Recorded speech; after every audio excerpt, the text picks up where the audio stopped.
On today's show, all signs point to Alex Ovechkin being in versus Toronto.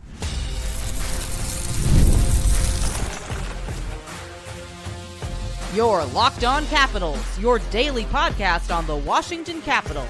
Part of the Locked On Podcast Network. Your team every day. Well, hello and welcome into this edition of Locked On Capitals, part of the Locked On Podcast Network, your team every day. My name is Dan Holme. I've covered the Capitals for the last 3 seasons for Locked On and various other outlets before that.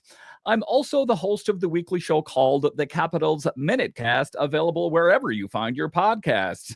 Today's episode is brought to you by our friends at Game Time.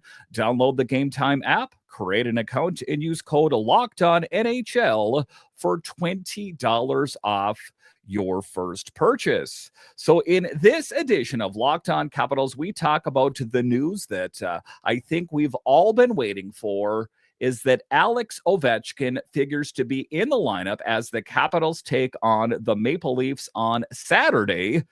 I'll talk about that later. I'll talk about Jakob Chychrun, a guy that came to this team via trade with the Senators. We remember what the Capitals gave up. Jensen and a draft pick for Jakob Chychrun. It seemed like the Capitals hit the jackpot. What is the long-term future with Chychrun on this team? And then in the final segment, I'll talk about Jakub Vrana heating up and where he figures in the Capitals' long-term plans. But just to get it going here, the news at Capitals practice today was that it seems like Alex Ovechkin is edging closer and closer to returning. Now, listen, head coach Spencer Carberry was a bit non-committal. He didn't say for sure that he was going to be in the lineup, but it seems like all arrows point to Ovi being in the lineup versus the Maple Leafs. This is a good thing.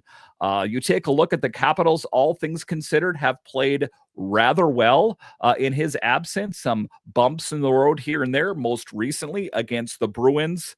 I think having Ovi back in the lineup will help take this team to the next level. They play better 5-on-5. They play better on the power play. I just think it's going to be a really key ingredient for the Capitals. But talking about practice in general, today, following the holiday break, Ovechkin participated fully in practice, skating alongside Dylan Strome and Protas on the top line at practice today.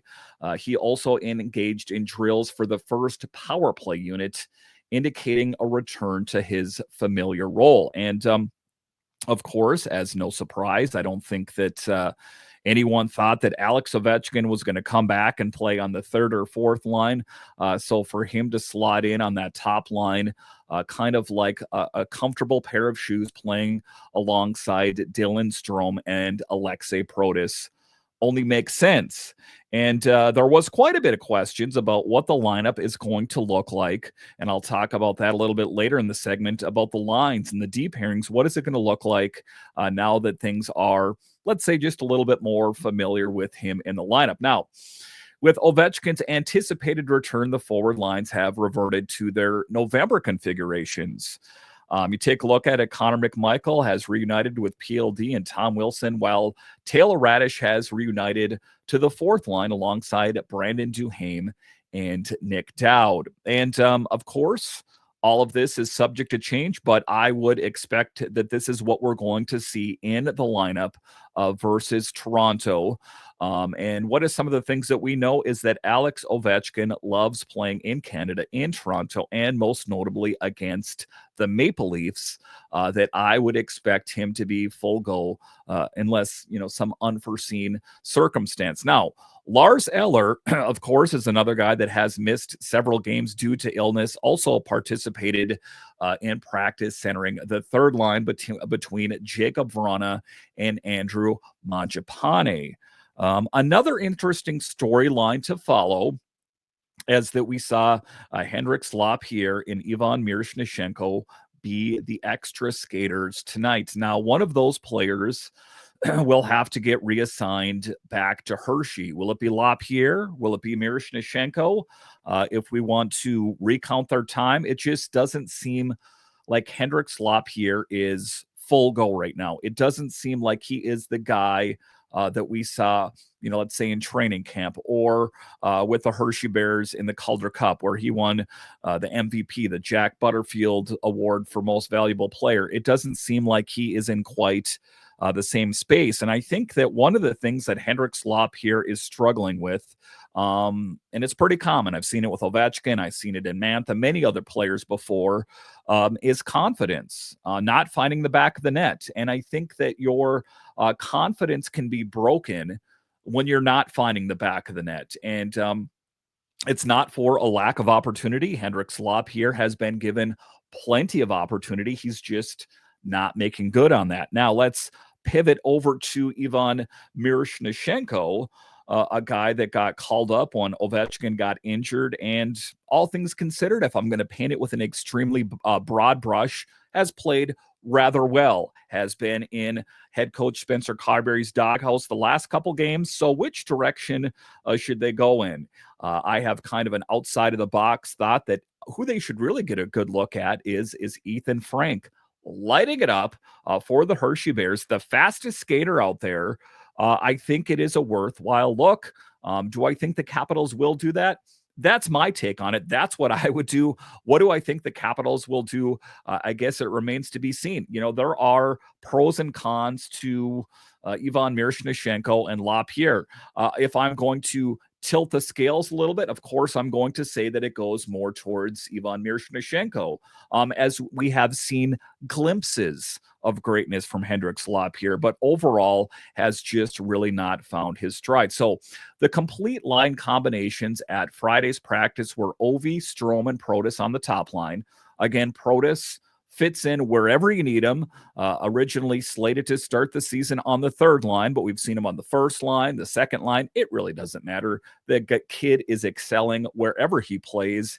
And Connor McMichael playing with Pierre-Luc Dubois and Tom Wilson, that is really, really good. Connor McMichael's career has shot to the moon playing on that line, and a lot of the credit goes to Pierre-Luc Dubois. Make no mistake about it. Now, the one thing I want to make sure is that Tom Wilson doesn't forget to shoot the puck and try to score goals on his own. As it seemed earlier in the season, it was a concerted effort to get Connor McMichael the puck as much as possible. So I think that the second line is going to be very good. Jakub Vrana, Lars Eller, Andrew Mangiapane. Listen, Jakub Vrana is killing it here. As of late, it only makes sense to have him in there. Lars Eller, who is returning from an illness. I want to see more from him as well. And Andrew Mangiapane, I really like his game. If we recount here somewhat recently, that highlight reel goal, sees the ice very well. Also a guy that kind of fits the mold of this year's Capitals team, driving the net. He is very good at that, driving the net, setting up in front of the net, getting those greasy, dirty goals, looking for a rebound, those kind of things. Huge. And Brandon Duhaime, Nick Dowd stirring the drink at center, and Taylor Radish. Love it. As that fourth line oftentimes is set up against some of the biggest names and expected to shut them down. Defensive pairings, Rasmus Sandin with John Carlson, Chychrun with TVR, and Martin Feravari with Matt Roy. All things considered, I think the Capitals' blue line is really good this season. There's not a lot I would tinker with. The only, thing that I would like to see happen is Dylan McIlrath get some time, but I know the adage, don't try to fix something that isn't broken. I don't think the blue line is broken, so unless there's some sort of injury, it is going to be hard for him to get some ice time in. Now, we did see Dylan McIlrath get some work in, as there was an extra defenseman in the game here recently against the Bruins, but I think that was a one-off. I would not expect to see that in the long term. So taking a look at it, the Capitals set up this weekend. They take on the Maple Leafs on Saturday and the Detroit Red Wings on Sunday. If you are a fan of the NHL, you know that there has been a change with the Red Wings, as they have a change in head coach. And also, you take a look at it, the Capitals are then also playing the Bruins on Tuesday, and you got to think that they are looking for some revenge. So there is going to be a lot of hockey in a short period of time. This is a chance for the Capitals to really make a push for it. If we're talking about the standings here for a moment, the Capitals are in second place in the Metro with New Jersey in first place. That they need to make hay while the sun shines and win as many of these games as they possibly can. Of course, if they want to stay competitive in the Metro, they want to give no ground to the Devils or Carolina or the other teams that are nipping at their heels. The Capitals want to stay fully engaged. And with Ovechkin ostensibly in the lineup, I think they will be able to do just that. All right, so coming up here after the break, we'll talk about Jakob Chychrun. Is it time to make Jakob Chychrun a Capital for the long term? I'll break it all down straight ahead.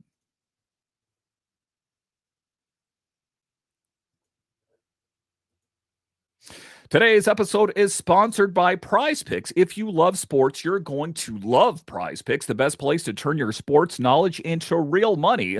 Whether it's hockey, football, or any of your favorite sports, Prize Picks makes it easy to get in on the action. You can now win up to 1,000 times your money on Prize Picks. Plus, this holiday season, they're giving away $30+ million in rewards during a pick miss and offering 2 free picks in December. And when your pick hits, Prize Picks makes it easy to cash out. You can just get your money in as fast as 15 minutes. This week on Prize Picks, I'm eyeing the hockey board, looking for Dylan Strome for more than 4 shots on goal and Tom Wilson for more than 1 assist. It's so simple to make my picks and have fun with friends with potentially cashing out fast. Download the app today and use code LOCKEDONNHL to get $50 instantly after you play your first $5 lineup. That's right, $50 instantly. Prize Picks. Run your game. All right, welcome back into this edition of Locked On Capitals, part of the Locked On Podcast Network, your team. Every day you can find me over on Twitter. It's at DanCaps218. You can find the show on Twitter. It's at Locked On Caps. And I want to thank all of you for making this your first Capitals listen of the day. All right, in this next segment here, we're going to talk about Jakob Chychrun, a guy that has exceeded, I think, everyone's expectations.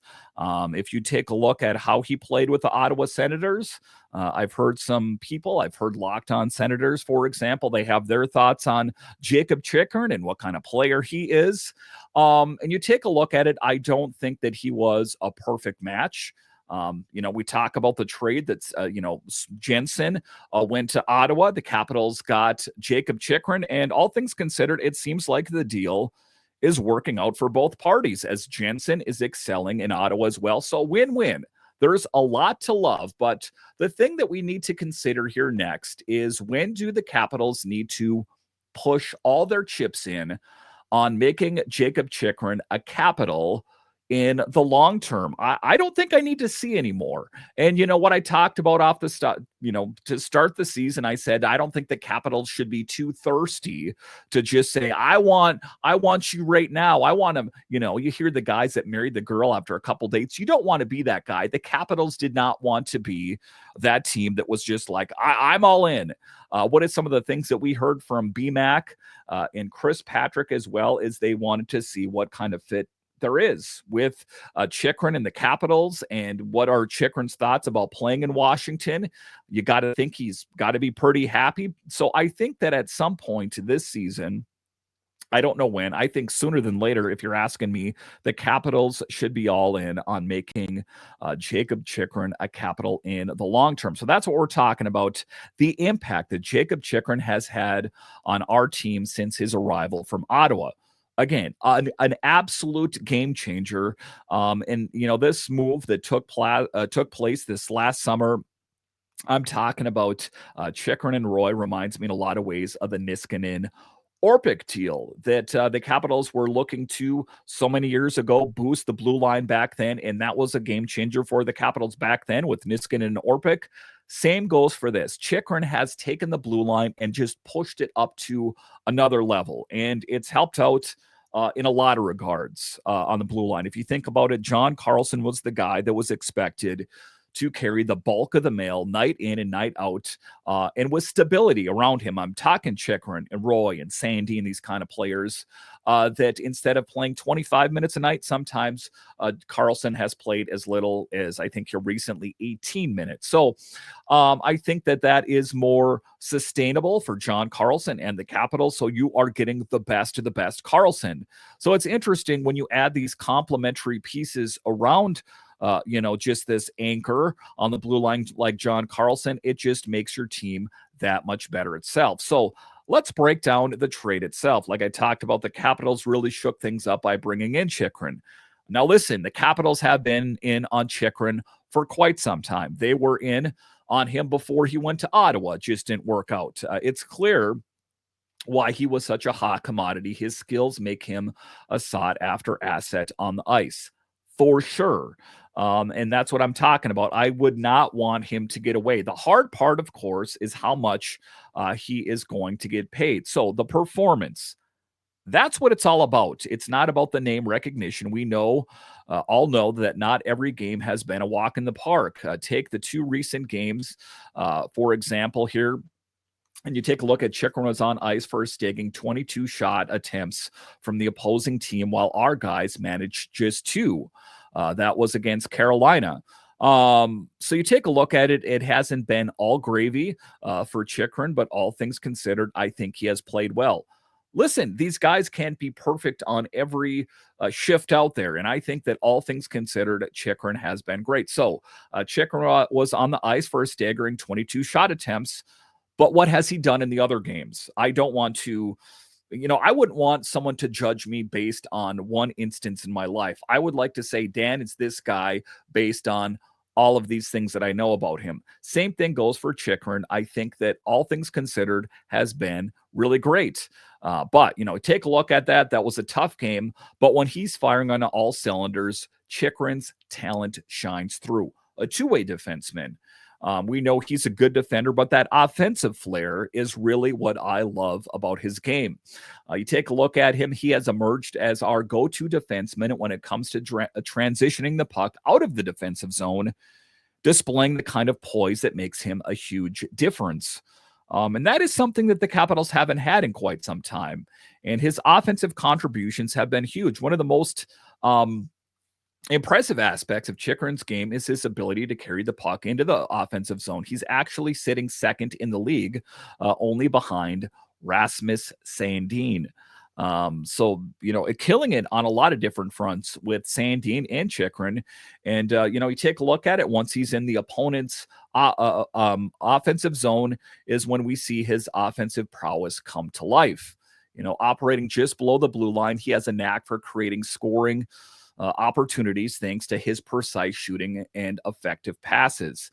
And you take a look at it, he was the guy, unfortunately, involved in that friendly fire situation where the puck was hit off Tom Wilson's face. His shot is lethal. He has quite a lot of punch behind his shot, and I think that is what makes him so effective. And it's it's refreshing to see a defenseman making such an impactful offensive contribution. And we've seen this historically. I think of some great blue liners historically. Green comes to mind as a guy that had some offensive flair to his game as well.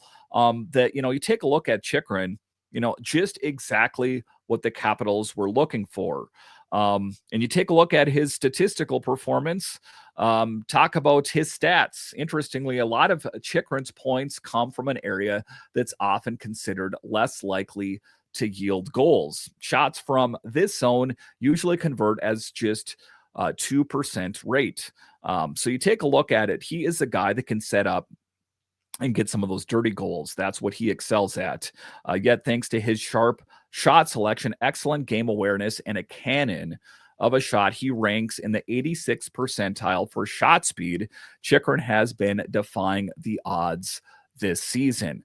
And, I don't want to say a bounce back season because, he wasn't horrible last season, but definitely has taken his game to the next level. While he's been on the ice, the Capitals have scored 26 goals in 5-on-5 situations, far surpassing the expected total of just 19. So taking a look at the back of his hockey card, he has been just exactly what the Capitals are looking for. But the contract, let's get into the nitty gritty here. And how much would it take to keep Chychrun here in the long term? We know that he is not going to come cheap. Now, he is currently under contract for $4.6 million this season, but that deal expires this summer. Now, given his impressive trajectory and pivotal role he's playing for us, there's no doubt he'll catch a significant pay raise, as deserved.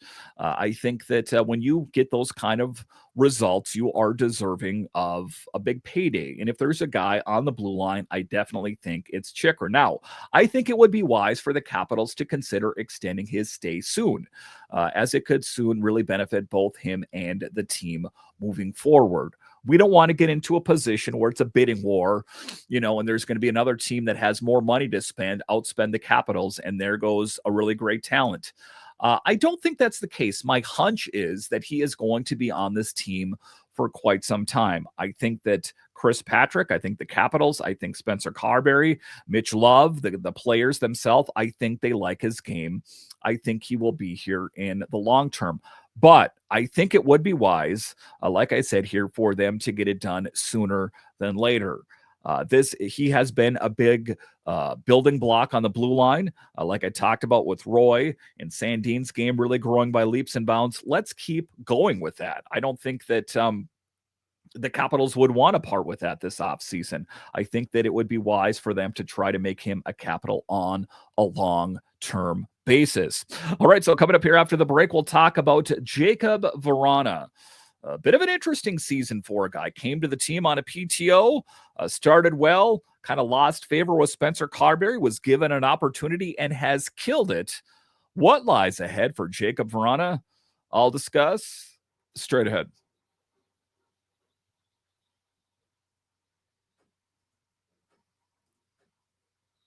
Did Rocket Money help you find any subscriptions you forgot about that you were paying for twice? That definitely happened to me. I had a few subscriptions that I didn't even realize I was still paying for. And Rocket Money made it so easy to track them all down. It's like having a personal assistant for your finances. Rocket Money is a personal finance app that helps you find and cancel your unwanted subscriptions, monitors your spending, and helps you lower your bills so you can grow your savings. It brings everything together in one place, whether it's subscriptions, your spending habits, or even goals that you want to hit this year. Rocket Money has over 5 million users and has saved a total of 500 million in canceled subscriptions, saving members up to $740 a year when using all the app's premium features. Now, listen, guys, we are just coming out of Christmas. And if you're a lot like me, your bank account was pretty drained. You got a big family, you got kids and relatives, that kind of thing. It can be tough. Do yourself a favor and check out Rocket Money and save yourself some money. Why are you paying for 2 subscription accounts for an internet streaming service? It doesn't make sense. So cancel your unwanted subscriptions and reach your financial goals faster with Rocket Money. Go to rocketmoney.com/lockedon today. That's rocketmoney.com/lockedon. rocketmoney.com/lockedon.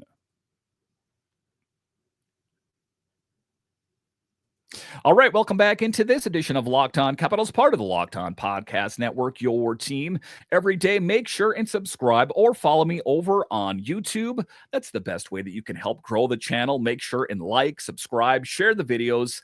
That is the best way of helping grow the channel. I sure would appreciate it. All right, in this next segment here, we're going to talk about Jakub Vrana and all the vintage vibes that surround him. We remember the huge role that he played on this team for so many years. And to get him back to this team was huge. It was kind of that crazy story. Came to this team into training camp on a PTO, kind of on the outside looking in, and did the unthinkable. He found his way onto this team. But at the end of the day, was it just a feel-good story? Was it one of the things that gave you a warm, fuzzy feeling, or was it a great move? Now, if you take a look at his season so far in total, you take a look at what Spencer Carberry said about him in training camp, that he was just okay. I think he had a hard time getting a footing on this team. And one thing about Spencer Carberry is he is a straight shooter. If you're playing poorly, he's going to let you know about it. If you're playing well, he's going to let you know that as well. And, it's an interesting thing. Oftentimes people say, well, why isn't Vrana given more of an opportunity? And to them, I always say, well, the Capitals were winning.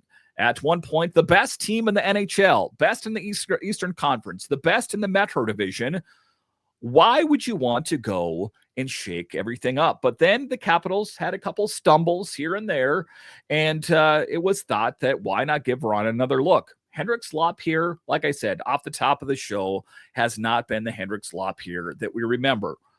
What is the long-term, plan for him on the Capitals? How many years are the Capitals going to try to retread that tire? I've heard people talk about maybe a trip down to Hershey would be what the doctor ordered. Okay, how many times are we going to keep trying to do that? So that is ultimately why Vrana was given this opportunity and has really excelled. Now, you take a look at it. It was a tough thing. After spending 5 seasons away, Vrana is back. And you take a look at it, he was a fan favorite. It was hard to see him leave the team, and you can truly feel the emotional weight of his comeback for this check forward. You take a look at it, he was the fastest guy on the team so many years ago, still has some wheels to him. But the one thing I'm noticing this year is his shot. He's putting everything he has into it. The frustration that he has felt with having, let's say, a lackluster season all comes out when he's shooting that puck. And we're starting to see a resurgence in his performance. It reminds us why he was once one of the top prospects in the organization. And you take a look at it, like I talked about off the top, his incredible return to the lineup. Now, it was based on some not so great play from Hendrix Lapierre. Being a healthy scratch for 10 consecutive games, Vrana made his comeback on December 16th against Dallas, a game that I don't think a lot of us will want to remember now. And wow, did he make an impact in that? In a limited role, he quickly got back to his scoring ways, lighting the lamp in 3 straight games and racking up points in 4 consecutive outings, totaling 3 goals and 1 assist. Definitely making a case for himself that if it's Lapierre or Vrana, it should definitely be Jakub Vrana. Standout moments. There have been quite a few of them here as of late. One of his standout moments came in that game against the Hurricanes where he netted the game winner in a 3-1 victory. Now, when you get into Spencer Carberry's doghouse, a lot like Ivan Miroshnichenko, it's sometimes difficult to get out of that doghouse. But I think that Jakub Vrana's play as of late really has endeared him to Spencer Carberry and the Capitals. You take a look at it, he followed that great game winner in that 3-1 victory against the Kings, adding fuel to the fire in a 3-1 win against a solid defensive team. You take a look at the context of his performance, he knows that he is not the young prospect that he once was, that he can't live on former glory, that he needs to bring it. This is the first time Vrana has had a 3 game goal streak since the 2019-2020 season. Quite a resurgence. And I think that he is heating up at just the right time. The Capitals need to hit the afterburners and really chip away at these games. We do not want to give any ground, and Vrana firing on all cylinders will help the Capitals in that regard. Now, you take a look at it, even though he's been a healthy scratch 13 games this season, he still found himself sitting 8th in the team in goals with 7 under his belt and an impressive shooting percentage of 29.2.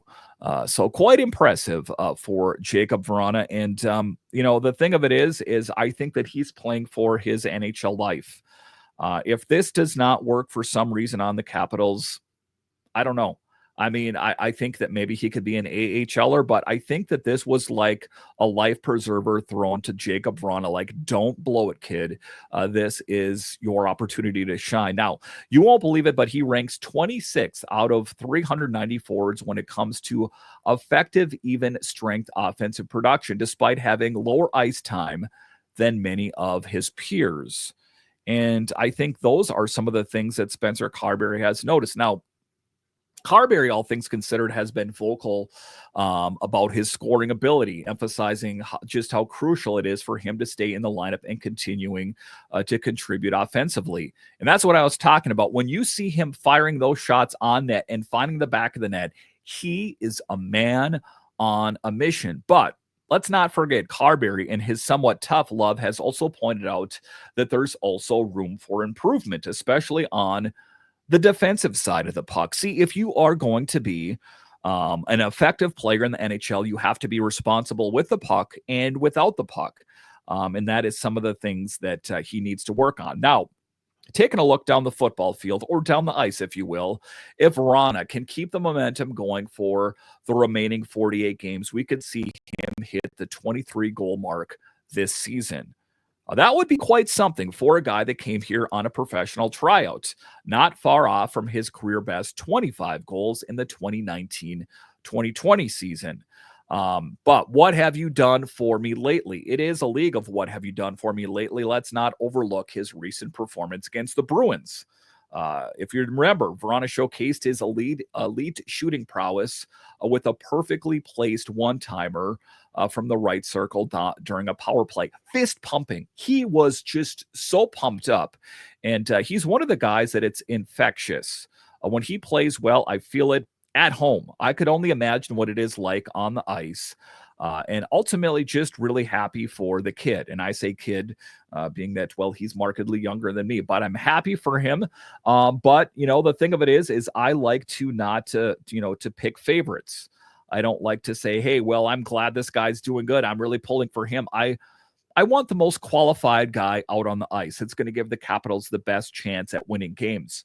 It has been for Vrana. It has been that for Vrana here as of late, but he's going to continue to keep bringing it, to not get complacent. Like, hey, I scored goals in 3-4 games, that I'm going to continue to need to keep bringing it if I'm going to continue to keep needing ice time. Because you take a look at it, the third line is still the line that has the most questions. I think if you look at first, second, and fourth, it's pretty buttoned up. Not a lot of concern. Lars Eller has been good. I want to see more from him. Andrew Mangiapane, that you got to think to yourself, there's not a lot of loose ends. If Vrana does not really take the reins of this opportunity and make the most of it, I wouldn't be surprised if Chris Patrick goes out and tries to make a move at the trade deadline. If this team is still playing very well, and is in contention and making a push, all arrows are pointing to the playoffs, I think that Chris Patrick's going to push all his chips in and try to solidify any loose ends. So as far as Vrana is concerned, don't read into it too much. Don't think the way I think, way ahead of yourself. Continue to keep playing good game after game. As far as Vrana, play your best game against Toronto, against the Red Wings, against the Bruins. And if you continue to keep doing what you do, then you're going to be in the lineup. It seems so simple. And the one thing it looks, you can see from Jakob Vrana, seems to be a very carefree guy. Seems to be the kind of guy that a lot of the players like to be around. And ultimately, I think why the Capitals took a chance on him. They're missing some of those vintage vibes, some of those players that were big in the locker room, like a TJ Oshie, that they were looking to replace it with a guy like Jakob Vrana. As far as Vrana is concerned, he just needs to keep doing what he has been doing. All right, once again, I want to thank you for joining me on this edition of Locked On Capitals and making it your first listen of the day. For your second listen, find Locked On Fantasy Hockey. Become a fantasy hockey expert and get the edge over your league mates with daily tips from Steal and Flip. Find Locked On Fantasy Hockey on YouTube or wherever you get your podcasts. And yet again, make sure and subscribe or follow on YouTube, as I have been adding midday updates for Capitals fans. So if there's any notes from practice, if there's any player that's injured that gets called up, I will have you guys covered on the midday updates on the Locked On Capitals YouTube page. A bit of a note here is that I post them with an image and just audio in the background, because in all candidness, I'm doing it on my break at work, but I want to get you guys the news as quick as possible. So if you want to be in the know as far as the comings and goings of the Capitals, make sure and follow or subscribe Locked On Capitals on YouTube, as I will have the daily shows 5 days a week, but also your midday updates. All right, once again, I want to thank you for joining me on this edition of Locked On Capitals, part of the Locked On Podcast Network, your team every day. My name is Dan Holme, and I'll talk to you again next time.